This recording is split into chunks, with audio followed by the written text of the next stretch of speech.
Hello, Brad here, just to say we're super proud that the Friday 5pm podcast is sponsored by the Malt Miller, the UK's best home brew store. We use the Malt Miller for all of our homebrew experiments, as well as tapping them up for advice and binging on their awesome YouTube channel all the time. That's why whenever we release a homebrew video, we put a recipe kit live on the Malt Miller, so you can brew with the exact same amazing ingredients that we did. The same ingredients used by pro brewers.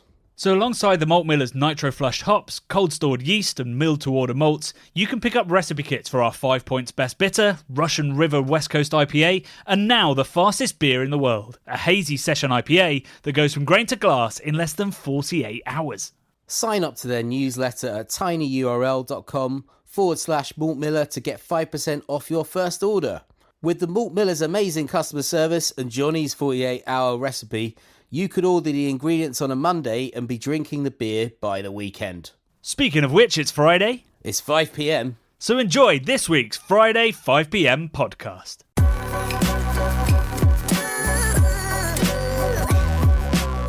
Happy Friday, probably can't start a podcast that way, but happy Friday. I hope you're reaching for a beer or on your way home. Bradley, how are we? Hot, mate. Very, very warm. It's currently 36 degrees, I think, in London. It's very steamy. I've been outside a little bit today, but my cats are both like flopping all over the place. They're just they look half zombified by the heat. Not Stevie.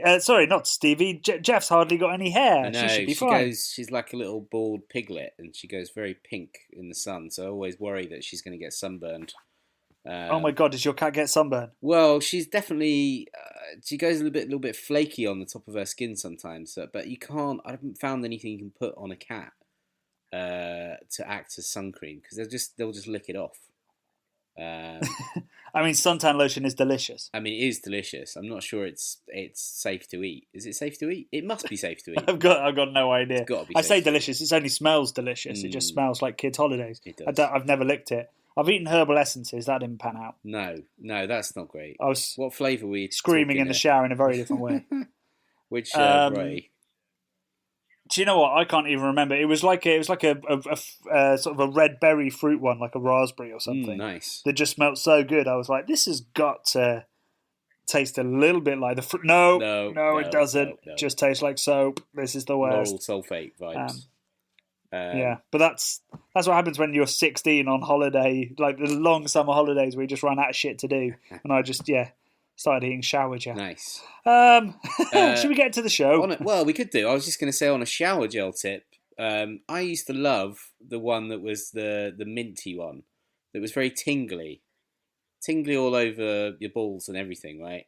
But I've stopped using that now. I feel like that's a sort of like Lynx sort of thing equivalent for teenagers or something. So now I use like a shea butter, coconutty kind of smelling one. What are you, 80? Well, I've gone from one extreme to the other. I think I've just missed. I don't know, what should I be using, Johnny? What do you use? What varieties? I mean, I don't want to tell you what shower gel to use. You know, I'm not a shower gel Nazi. I'm interested. The only time I ever see shea butter is like in grandma bathrooms. Yeah, I don't even know what it is. It just smells nice. It's like kind of like. Well, it's clearly the butter of Shay. Yeah, I don't know who Shay is, but she's working on it. She's got some great smells. I think it's a person. Yeah, I don't know. I don't know what it is, but it smells nice. It's not Good. super duper. You smell masculine. nice, Brad. You know. Well, I try. It's not super duper masculine. Like the other stuff is a bit like full on, but this doesn't. It doesn't tingle, mate. It doesn't tingle. I don't know what your feelings on the tingle is, but. I thought the tingle was a bit much from the original source mint shower gel. If I'm honest, original source. That's the brand. Yeah, I've forgotten the name of it. Yeah. It was a bit much for me, but I didn't then have to salve it with shea butter. Yeah. I just thought I'd just skip and go straight to grandma style, like you say. It's just nice. Yeah, just comforting smells. Nice.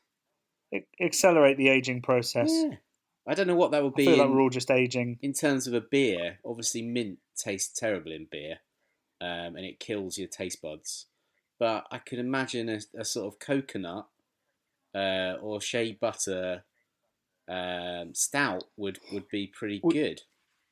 You see, fat in beer is always a bad idea. So butter can never really work. It's why making a white chocolate beer would be really tricky, because that's just the cocoa butter, not the cocoa like powder, the nib. The nib bit, yeah. So I'm not sure a shea butter beer could ever happen, or indeed what it is. We could have a coconut one, and surely this is the ultimate shower beer because it's made like in the flavour of shower gel. We need to tell Brewdog this idea. We do. We need to for their hotels. This is an ultimate combo: craft beer channel versus Brewdog shower beer. We could just have your face covered in shea butter in the showers in their hotels. I've already got the photo from my shameless journalist trip that I took last year over to Ohio at the Brewdog facility over there, where I filmed myself. You in the nud? I filmed myself in the shower. It's in the video. Yeah. So if you haven't seen that video, guys, I'll put the link to that in the show notes, because that is the stuff of a beer geek's wet dream. There's no ding dongs or anything in it, but I am very very hairy and wet in it. So if that's your speed, then go check it out, boys and girls.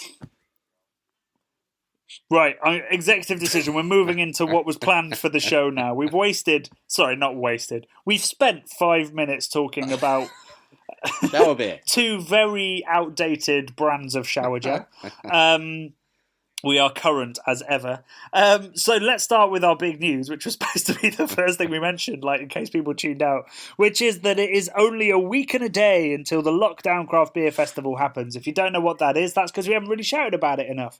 But what we're doing is we've teamed up with the organisers of London Craft Beer Festival, and we are hosting Lockdown Craft Beer Festival. So bringing that festival vibe to your living rooms, with lots of cook-offs, brewing, beer tastings, interviews with some amazing breweries, and lots of nonsense as well. So it's going to be like a supercharged, extra-long version of our monthly live show. And we're doing it at a wonderful place in Deptford called Little Faith. Yeah, man, Little Faith beer. Great stuff. It's one of my spiritual homelands, Deptford. Lived there for many years. Little Faith is new on the Deptford beer scene. Probably been there a couple of years, I reckon. One of the bar manager guys used to manage the Royal Albert in New Cross, which is like my all-time favourite boozer. So the other week I was in there and I saw that he's now working at Little Faith. So I'm excited and I hope he's there on the day. But it's a great spot. Like you say, we're going to be doing all sorts on the day. We've got some collab stuff that we're doing before. We're going to be recording earlier in the week. Don't know how much we want to talk about that. Is it top secret, Johnny, or should we tell people? We'll keep it secret for now, but we've got some really cool breweries we're going to be doing some special content with. We've got some homebrew content, some art content, lots of talk about best bitters. Yes, because that's our current obsession on the channel. So lots of cool stuff happening there, and maybe some nonsense around milkshakes and jerk chicken. Not at the same time, although maybe that's a match. Nice. So yeah, some really cool ideas. And we're telling you this, A, because you need to put it in your diary from 4 p.m. next Saturday. That's Saturday the 8th. You can tune in to us live from Little Faith. But you can also, whether you want to drink along at the time or drink along later, we've put a box on Beer Merchants, which is now live. It's called the Lockdown Craft Beer Festival box, where Beer Merchants have curated for us a little selection of some of the breweries we'll be featuring during the day, so you guys can drink along. So we heartily recommend getting your mates over, as many as you can safely have, over to your house, get a couple of boxes in, crack some beers, enjoy yourself and enjoy the stream, which will be lasting for about 4 or 5 hours going into the glorious summer evening. Indeed. I think there's possibly potential to actually come down and actually meet us face to face as well, because I think there's gonna be outside seating. So if you're in London and you fancy it, get in contact with Little Faith. They might have some seats for you to. Yes, book. You can book outside seating, or you can, I think, just turn up and they've got a bigger space just across the road. I don't know how available we'll be, because we'll obviously be deep into a live stream. That's true. But maybe afterwards we might be able to have a beer if you're still around.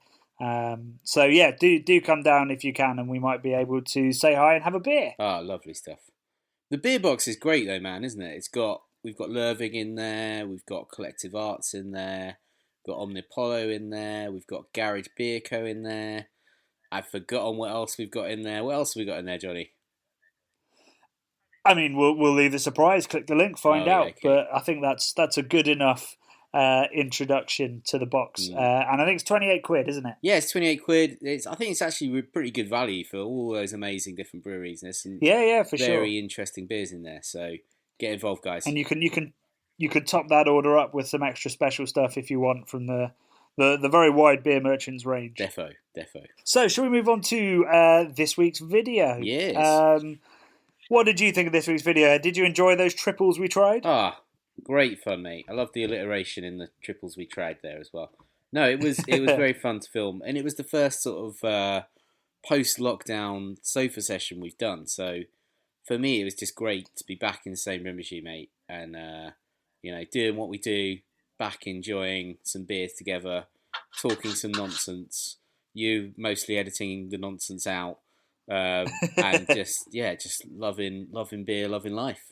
Great stuff. Well, we were relatively restrained in that edit because we only tried 3 beers. We always make the mistake of going like, we could squeeze 5 in, and then we have an hour of content we have to squeeze down to 12 or 15 minutes. So we were relatively restrained, even if the beers were extremely strong.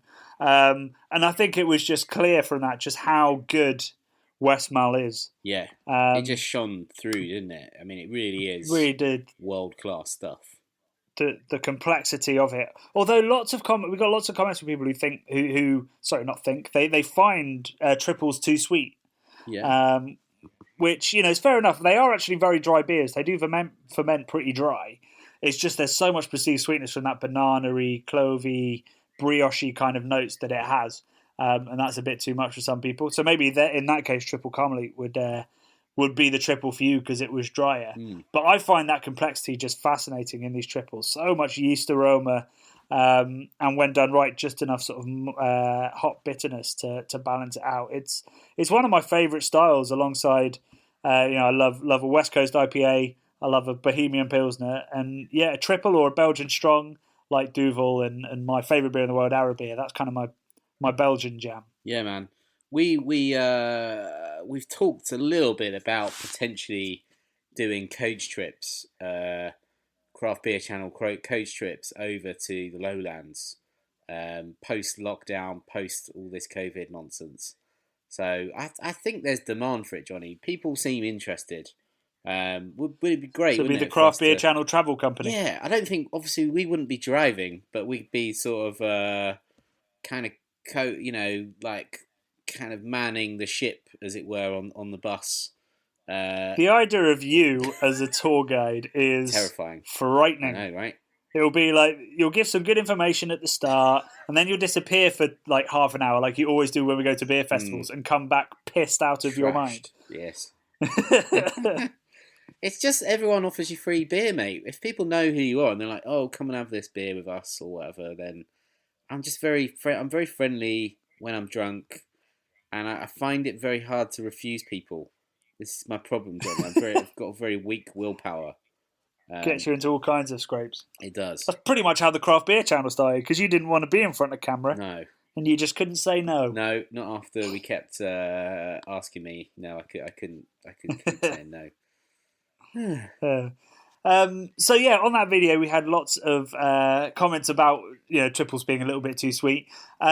We had a comment on Twitter from Mark, I forget his surname, but beer blogger, keen homebrewer. His Twitter handle is beer, and he said that he'd read maybe in a Joe Stonge book about how Stan Hieronymus about how Triple Carmelite has spice additions. Ooh. So that's very, very, very not to style. No. For a triple, I don't think. But we were picking up, when we were smelling it, we were getting very, very spicy notes, very herbal notes. So I think possibly they have taken the Belgian wit additions of coriander and dried orange, and I think they've put that into Triple Carmelite. And that explains the very spicy citric and herbal aroma. I also think they put thyme in as well. The book that Mark was referencing only says that the writer Stan says that they admit at the brewery that there's spices in there, but they won't say which. And I reckon coriander, orange peel, and maybe some dry thyme as well. Some secret That's what I sauce in bet. the So mix. Interesting. Secret sauce. If anybody out there knows what it is, then please comment. We're at Beer Channel on Twitter, or find us on Facebook, or at Craft Beer Channel on the old Instas, because I'd love to know for sure what it is they add. Because I find it fascinating that this classic triple has, for want of a less trashy word, adjuncts in it. Yeah, that's a bit mind blowing. Now you mention it. I'd be super interested to know if anyone knows for sure. Does anyone work there? Can we get an inside man to? Now it's AB InBev. They'll have signed NDAs, I'm sure, on recipes. That's true. Yeah. Also, Belgians are pretty secretive about their recipes anyway. Like in most of the craft beer world, people are like, yeah, that's the recipe. Like, good luck trying to recreate it. Whereas in Belgium, they're like, no. No. That was my Poirot impression. No, monsieur. So another load of comments that we got, we're not doing individual comments, there were so many comments and so many of them were on the same theme, was, of course, lots of people suggesting their favourite triples. Loads of people talking about Degar, which is spelled DE space GARRE, which I feel like I haven't had, but as soon as I saw the glassware, it's got this really unique glassware. It's almost like God, how do you even describe it? It looks like the really fancy IPA glasses, right? Like the Craft Masters, but squashed down so they're only half the height. Ooh. And apparently it's only served in one place in Bruges, but I feel like I've had it. I just can't remember it. So many people said that's their favourite triple, so we need to go to Bruges clearly and give that a go. Yes, mate. Well up for that. Other favourites were De La Teve, which is from the Mad Brewers, De Dollar, who make my favourite beer in the world, Arrow beer. And lots of other comments. People mentioning Solvay Society, a great Belgian brewery over here. So there's so many more triples out there than I kind of thought. Once you think about it, they all start appearing. So I think we need to do like a craft triple version and see how they compare to the Westmalle. Love that. I'm definitely going to be falling off my chair if we have too many of them, but well up for that. Well, that's why we do it on the sofa. You know, you lower down, it's a safer fall. That's true. I'll have to put some cushions on the floor. Make a safe zone. But, just for you to just sort of slither onto. Yeah. Mate, I'm up for that. I think we should do it. Definitely. Let's do it. Alrighty, well we'll get that into the recording schedule. We've got loads and loads of content coming on. Our video next week is all about how to shop in a bottle shop. Because I of course recognise that whether you're really into beer or whether you're not, like going into a bottle shop, even for me, is pretty daunting. There's still so many breweries I've never heard of that are on those shelves or haven't tried for years, or that I just don't recognise.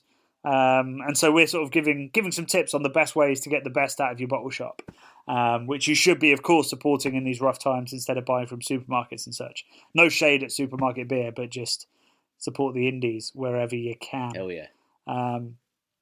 yeah. So we filmed that with lots of different beers, got lots of tips, did a quick sort of gonzo filming at my local bottle shop, Caps and Taps, where I went on a wide fisheye lens and sort of walked around like a shopper. It's going to look nice. Well, it's probably going to look real amateur, but hopefully that's our style and you guys appreciate that. Peep show-esque. So that's all our news this week, I think, Brad. What a wonderfully succinct, not entirely derailed, it was entirely derailed podcast we've just put together. We've only just hit 18 minutes, mate. We've got 2 minutes left to spare. Well, I tell you what, we could do something that's really live and dynamic. Go on.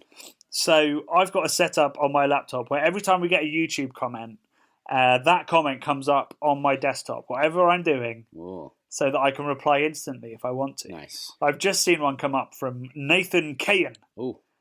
And all it says is, give me a Pabst and a high ... Should we click and see what Nathan says in real time? It's going to be a High Life, maybe. Pabst Blue Ribbon. Do you reckon? And then Miller, maybe. Is it Miller High Life? Yeah, Miller High Life, yeah. It's going to be a Pabst Blue Ribbon and a Miller High Life. That's what I reckon. He says that. He says, give me a Pabst and a High Life, please. That's on our video about New England IPA. Blimey. I mean, I don't know what to say to that. I don't know what to say to that. All I know, I do follow PBR on Instagram. They do some quite interesting social content, and I just love the brand. I think the branding is awesome. Same with Miller High Life. It's very mid-century. It's got a great logo mark. But the beers are very pissy, unfortunately. Well, lots of people talk about High Life being... Is it High Life that's the champagne of beers? I thought... hang on. We were in Trogs, weren't we? No, we were somewhere in that area, Pennsylvania. Was that Pennsylvania way? And they were talking about... I didn't think it was High Life. Was it High Life? I don't know, mate. I'm not sure. I'm pretty sure High Life is the champagne of beer. Right, okay. I mean, it would make sense. And then you've got Budweiser's the king of beer. And then what causes the most refreshing beer? I mean, it's all fucking nonsense. Yeah, well, yes, it is. Champagne of beer. Champagne of beer. Yeah. Commercial. Let's see. Is it High Life? Yeah, it's High Life. So there's this little fetish in beer geek circles in America for High Life. So I need to go back and see if it is remotely drinkable. But Pabst is well, it's kind of filth, really, isn't it? Yeah. It's crushable. If it's down at 2 degrees on a hot day, sure, that's enjoyable. But I believe High Life is comes from a slightly different place. But maybe I'm completely wrong. It comes in a clear bottle, which is never a I'm good looking start. at a photo here on Image Search, which is Miller High Life in a champagne-style bottle. And then there are 4 flute. Well, they're not flutes. They're like martini sort of glasses filled with beer. So it's almost drunk. Like, I don't know what the correct term is for like a wide, short, stemmed glass that you might have a champagne or a champagne cocktail in. But that's what they're drinking. I know the kind you mean. Is it a martini? Well, that's glass? fucking nonsense, isn't it? It's got to be nonsense, right? Plus, like, I mean, you've got to be a maniac to have such a wide head on a beer because it's going to lose any of that small amount of flavour straight out the top. An aroma, yeah. Yeah. I remember when I first got into beer, there was a sommelier who I was taking some advice from, and he was trying to convince me that if you drink Budweiser from a champagne flute, it's delicious. Mm-hmm. And you're like, even if that's true, who wants to drink a 4% beer out of a champagne flute? Like, the experience of that. Like, one sip and it's gone. Brilliant. So you're basically doing the Centurion with Budweiser. Yeah. There was this obsession with, like, going, oh, but bad beers can be good if you're doing this. Like, when we were first getting into it, like, people trying to justify these beers. I think people paid by these big brands to try and rescue them. Right. Got me real mad. Can we, at the time, I was like, oh, that's interesting. And now I look back. Can we do a debunking video about this? We should get some Miller High Life. We should. I don't think we can debunk stuff that nobody else has heard of. No, well, no, it's crazy. But can you make bad beers good? That could be an interesting angle. We'll just get a bunch of hop oils and just put them into crap beers. Maybe. Just make it taste of Citra. Yeah. There you go. Well, we'll leave that with you guys. If you've got any ideas of how we can debunk or improve crappy beers, that would be a really cool video. So let us know your thoughts. Otherwise, do pick up the Lockdown Craft Beer Festival box and join us next Saturday the 8th at 4 p.m. on our YouTube channel. There'll be a link coming out very soon, possibly in the descriptions box below.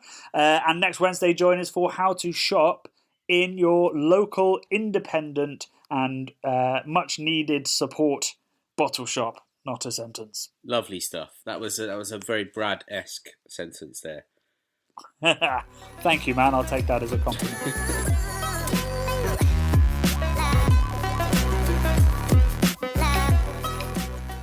The Bubble Podcast is brought to you by the nerds behind YouTube's Craft Beer channel.